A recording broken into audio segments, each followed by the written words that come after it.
When purchasing a new home, should you buy something that's brand new or consider something that is already existing?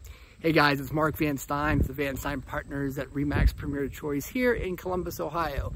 And in this video today, I'm going to break down the difference between buying a new home and buying something that's already existing, because it's a question I get all the time from people who are moving and relocating to town, or even buying here in Columbus.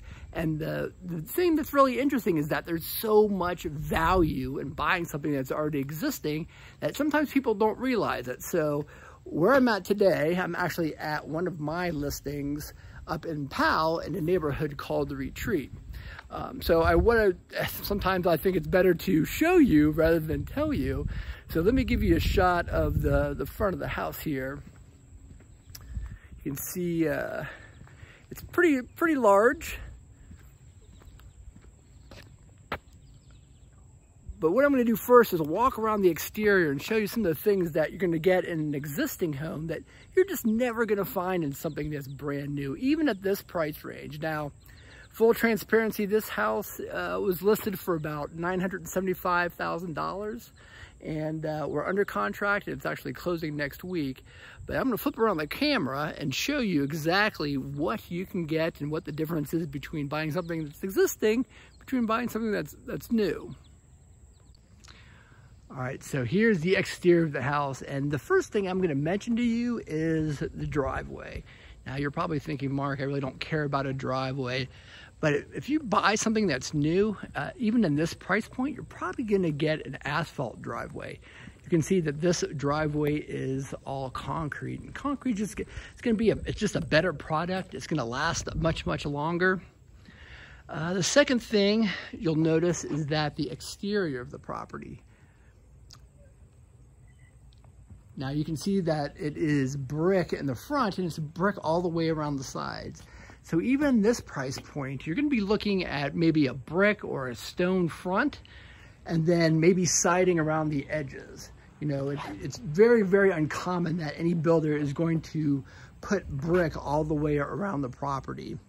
The most important thing, or one of the most important things, is going to be the lot itself. So as I mentioned, we're up in Powell. We're in a neighborhood called The Retreat, and one of my favorite things about The Retreat are just the size of the lots. This is a full acre lot, square flat lot. New construction today, you'd be lucky at this price point even if you got a third of an acre. It's just acre lots in Powell, Ohio, or Olentangy schools, if you can find them, are extremely expensive, and they're just very expensive, and that's even if you can find it. You could literally burn down this house and sell the lot for $200,000 to $300,000. That's just how expensive land has become here in Central Ohio. It's also another question I get all the time from people moving. They're like, I'd like to buy a nice acre lot and build a brand new house on it. Now, I'm not telling you that's not impossible, but usually when you're talking about buying acreage in Central Ohio, you're really talking about buying almost a farm lot. They're just, when you get into neighborhoods or closer to the downtown area, Columbus, of course, has been built from the inside out, excuse me, it's just very hard to find land. The other thing that I will show you here is you've got actually a 5-car garage. Now, the homeowner built this garage after the fact. Originally it was just built with this 3-car. So, you know, to build a garage like this in today's market, this is probably a $70,000 or $80,000 garage. Brick, again, all the way around. So there's just so much value here. Let's walk up to the front door before we actually go in the house.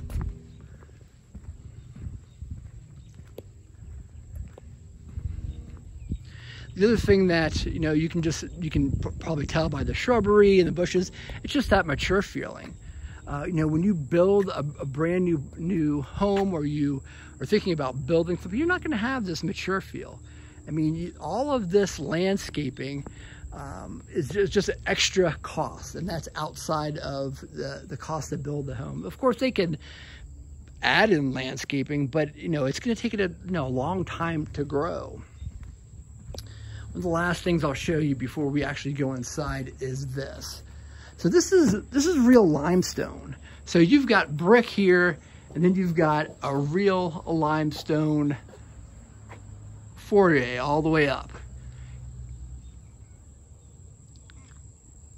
In today's construction, there's a product called Drivet, which is a synthetic material that they put on the exterior of these houses. It cracks, it leaks, it's a problem. It's very difficult to find this type of new or real limestone at any price point, really, unless you really get up into the multi-millions. Well, enough of the outside. Let's go inside and check out the interior. Before I go inside, if you're moving or relocating to Columbus, Ohio, and feel like you need some professional assistance, give me a call. I'm a full-time RE/MAX agent and have been helping people move and relocate to Columbus, Ohio for over the last 20 years now. I'm actually a third-generation real estate agent, and my family owns our brokerage. You can give me a call, shoot me a text, send me an email, however you want to reach out. I'm pretty easy to find. Okay, we made it inside the house. Now, before I flip the camera back again, the one thing I want to mention to you is again, the question I get all the time is, what's the cost per square footage? And when you get into older homes, it's a little bit hard to quantify that because you've got things that have been completely updated, and you've got things that haven't been touched since the day they were built. Now, this home is a little bit older. It was built in the late 80s, and most of this neighborhood was built, the late 80s to the early 90s. But the homeowner did a fantastic job in doing all types of updating to this home. I mean, new mechanicals, the flooring, and I'll show you a little bit of what he did. But again, it's really hard to quantify. But the thing that's important is that if you were to build a house like this right now, it would be about $275 to $300 a square foot at a minimum. Now, if you use the square footage here, so we've got about 45 plus square feet above grade, and then about another 700 to 800 square feet in the basement, start multiplying out those numbers. I mean, you're in the 1.3, 1.4 range easily. So just in terms of the square footage you're buying, it's a much better value to purchase something that is existing than it would be to purchase something that is brand new. But let me flip around the camera. Okay, now let's get some shots of some of the real value that this buyer is getting from buying this existing home. And first, let me pan down to the hardwood floors.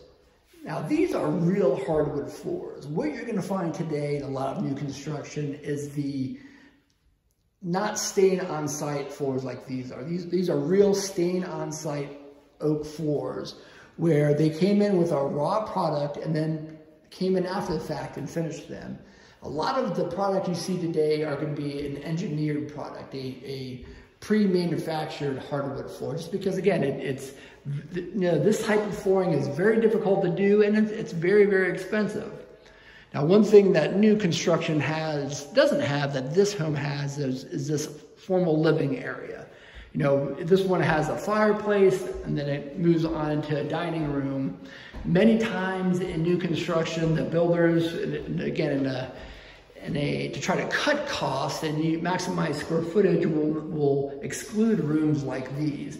And, today's homeowner, they don't use dining rooms quite as much as they did in the past or formal living rooms. But if you have a piano or if you have want some other type of sitting room, I mean, this works really, really well. Then we'll go to the other side of the foyer.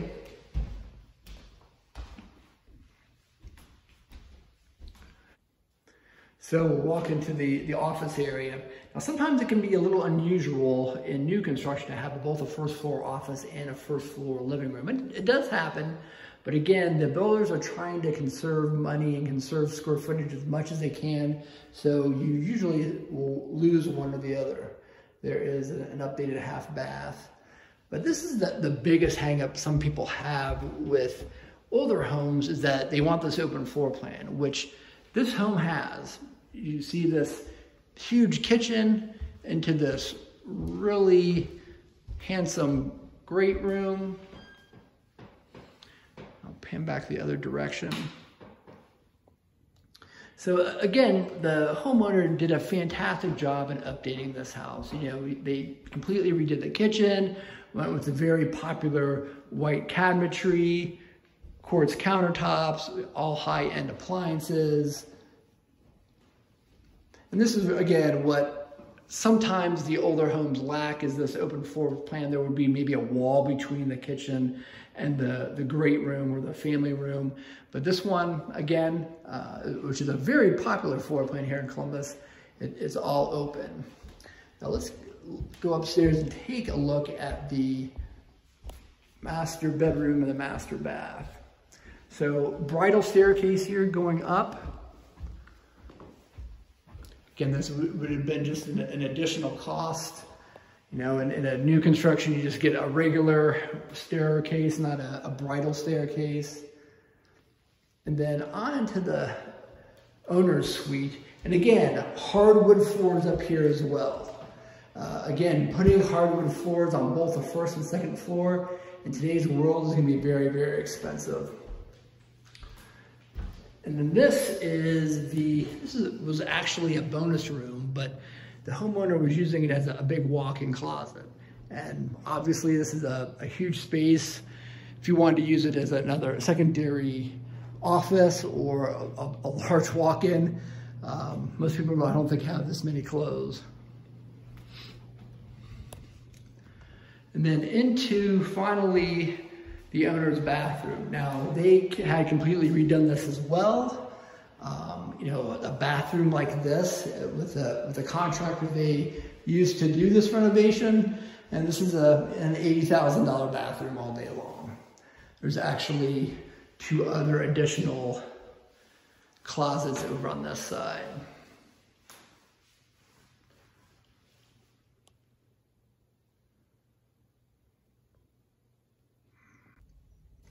So before I run upstairs, why don't we go downstairs and check out the lower level.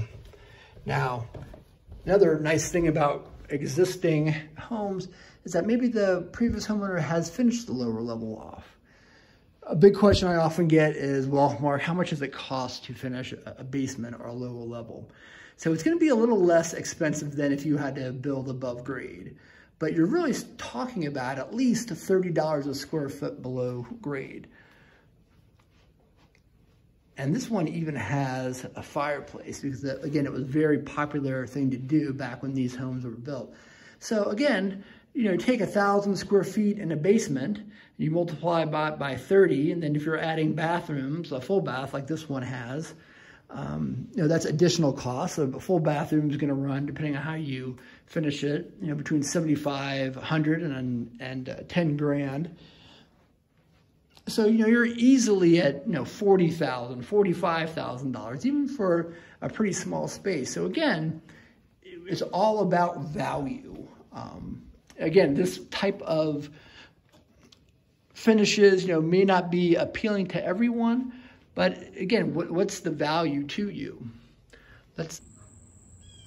Well, guys, that's it. I hope you found the video entertaining and hopefully educational as well.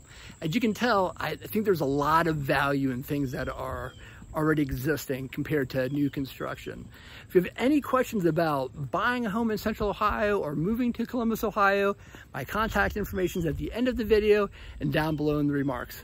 You can give me a call, shoot me a text, send me an email, however you want to reach out. I'm pretty easy to find. Until next time.